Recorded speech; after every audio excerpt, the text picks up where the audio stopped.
Nechta ekan? 13 taga bitta. 13 taga bitta. Hop. Qancha? Bundan 7 taga 12 ta. Qo'y.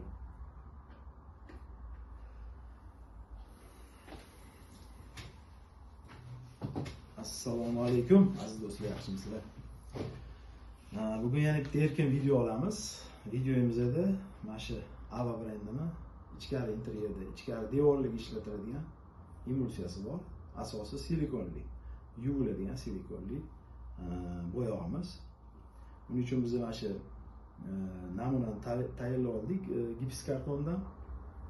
Bu gips kartonimiz ustida polimerniy shpaklovka surilgan, tayyor.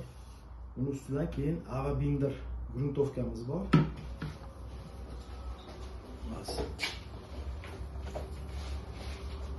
Ava binder gruntovkamizni ustidan surib quritib olganmiz. Ya'ni bu tayyor mahsulot. Hozir buni ustidan hech qanaqa rang bermasdan turib oq kraskamizni suramiz. Surgandan keyin maqsadimiz bu kraskamizni qaysi savollarga javob berishini ko'rsatib berish. Ya'ni har xil mo'yishli sredstvolar bor. Suvdan qo'rqmasligi, mo'yishli sredstvolar bilan yuvib ko'rish, bunga bu kraskaga reaksiyaga kirishi qanaqa bo'ladi, hammasini ko'rsatib beramiz va chizib uni yuvib ko'rsatib beramiz. Shu maqsadimiz bor. Hozir mana hamma narsani tayyorlab olganmiz.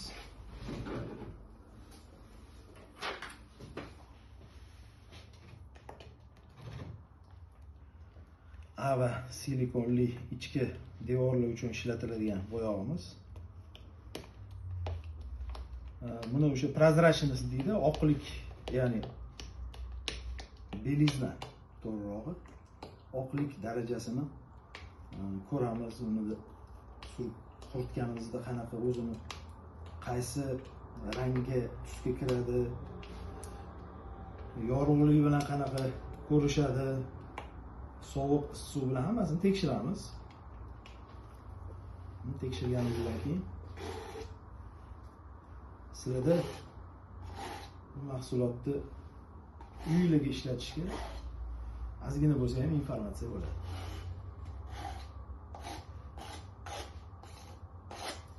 Shuni o'zi yetadi.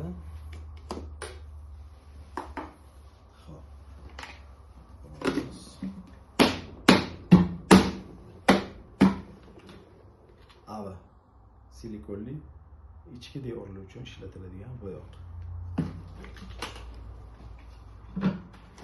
Yuzani shlifovka qilib tekislab, keyin grunt surib tayyorlab olganmiz.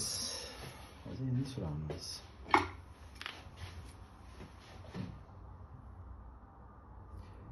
Va albatta bunga suv qo'shamiz, 5%.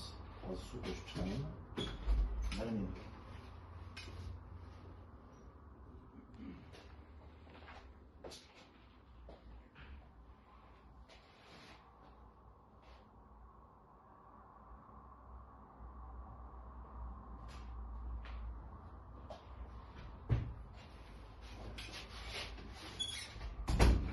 Mana suv qo'shib chiqdim. Endi o'sha bo'yoq yaxshilab bitta komponentga kelguncha aralashtiramiz, yaxshilab.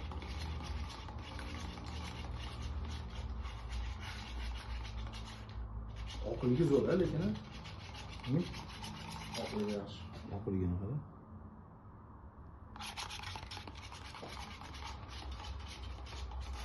Bo'yoq oliy sifatli, premium klassli bo'yoq o'zi.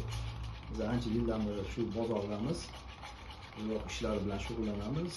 Bo'yoqni ko'rganimiz o'zida, undan tashqari yana boshqa ustalar bilan maslahatlashib fikr etamiz. Bo'yoq super darajada.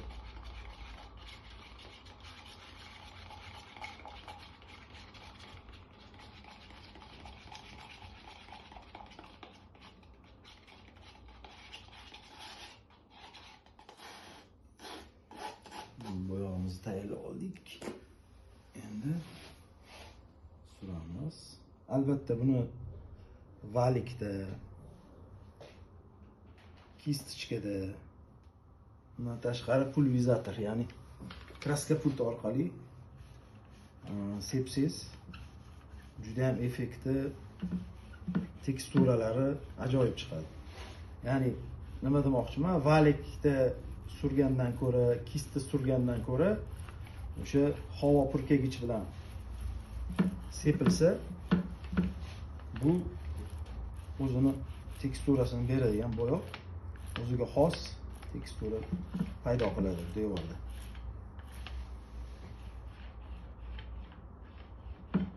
Hozir mana birinchi sloy surdik.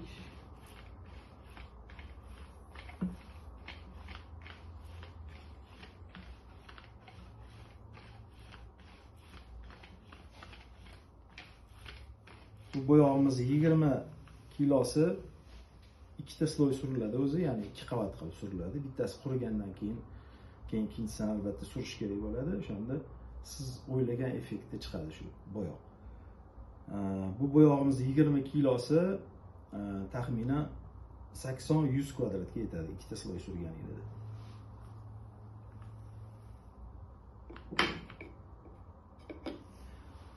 Bo'yog'imiz hozir bitta sloy o'zi surildi. Ozgina qurishini kutamiz. Qurigandan keyin ikkinchi qavatini ham beramiz. Boshqa ishlar bilan shug'ullanib tursak ham bo'ladi.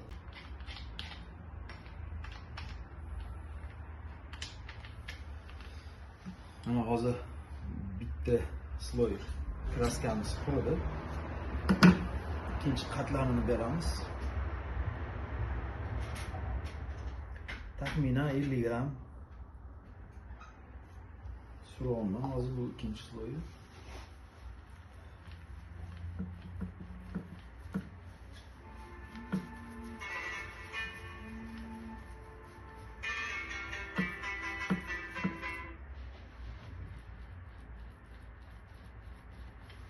Kraska yumshoq yotyapti, o'sha elastiklikni hisobiga bo'lsa kerak.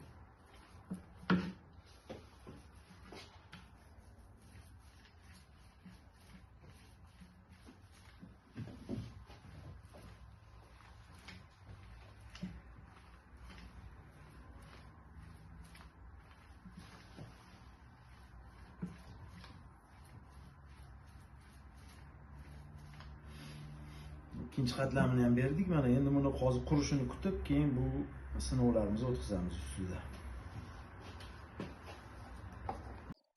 Mana aziz do'stlar, bizani tayyorlagan namunamiz qurib bo'ldi.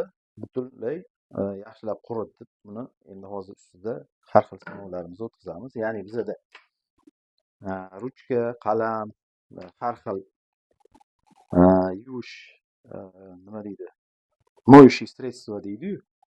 Yuvish uchun qanaqa reaksiyaga kirishadimi, bu kraska bilan o'chirib yuboradimi, o'chirmaydimi, yoki rangi o'zgarib ketadimi, hammasini hozir sinab ko'ramiz sizlar bilan birga. Xo'p, mana birinchida hozir ruchka bilan chizamiz. Xo'p, keyin qalam bilan chizamiz. Ya'ni bu bo'yog'imizni hozir yuviluvchanligini biz ko'rsatib beramiz. Buni ko'rsatishimiz uchun mana shunaqa chizamiz. Mana chizdik. Hozir buni endi o'sha moющий средствоlarni ham bunga aralashtirib, bir yo'li bittada qisqa video qilamiz. Hozir chizib oldik. Endi idishda yuvadigan gelimizni olganmiz. Misol uchun gel surdik. Ustidan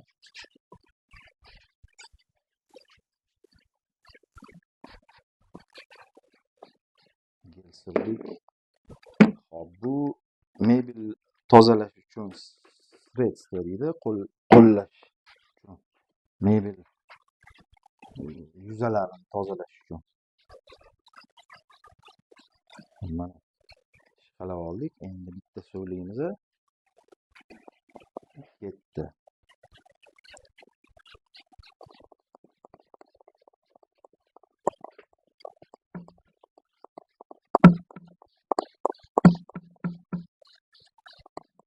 Ko'rib turganingizdek suvdan qo'rqmaydi bu. Bemalol yosh bolasi bor xonadonlar bo'ladimi, qo'l izlari bo'ladimi, qo'l izlarini ham ketkazadi bemalol. Mana shunaqa gubka arzon. Bu bo'lmasa boshqa gubka olib bozordan mana shunaqa qilib bemalol yuvsangiz bo'ladi. Ya'ni bu emulsiyamiz gidroizolyatsiya vazifasini ham bajaradi. Har xil qo'l dog'lari, yo bo'lmasa qanaqadir yog'lar, yo bo'lmasa yana bir remont holatlari yoki qurilish mebel o'zgarish joylari bo'lib qolsa, bemalol tekkan joylari bo'ladi, lataygan joylari bo'ladi. O'shalarni bemalol yuvib tashlasangiz bo'ladi. Mana ko'rib turibsizlar. Bu realno shu videoda ko'rinib turibdi. Bo'yoqni oliy sifatliligi. Mana tayyor bo'ldi. Hozir bitta suvda yana yaxshilab tozalab olamiz. Suvni bearmon ishlatyapman, ko'ryapsizlar. Sababi bilaman, shu bu bo'yoq suvdan qo'rqmaydi.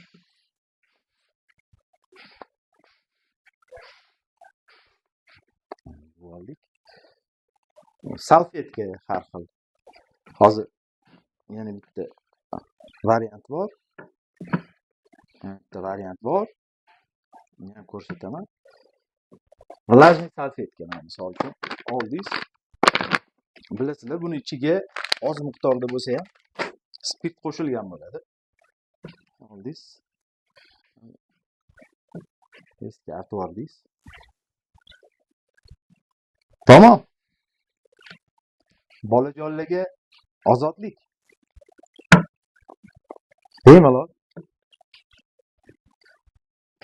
Hech narsadan qo'rqmasdan bu bo'yoqdan foydalansanglar bo'ladi. Ancha sizlarga xizmat qilib beradi. Devorni bo'ya, uni yana boshqatdan remont qil, bunaqa narsalardan qutulasizlar. Uyingizda sifatli bo'yoq ishlatiladi. Xudo xolisa. Shu bilan videomiz yakunlandi. Hammangizga sog'lik, salomatlik. Yana bitta ma'lumotni berish esdan chiqdi. Bizning manzilimiz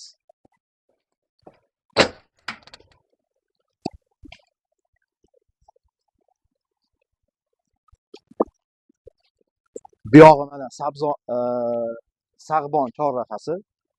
Bu yog'i mana Chig'atoy mol. Bu yoqda shuni o'rtasida joylashgan Nurafshon ko'chasi 22-uyda. Viviskamizni mana osib qo'ygan. Ibovet Valresa, Sapsan Titan do'kon. Bemalol tashrif buyurib, bu bo'yoqni o'zingizlar ham shu yerda sinab ko'rib olib, qo'yninglar xotirjam bo'lib olsanglar bo'ladi. Hammaga sog'lik, salomatlik, yaxshilik ko'rishinglar.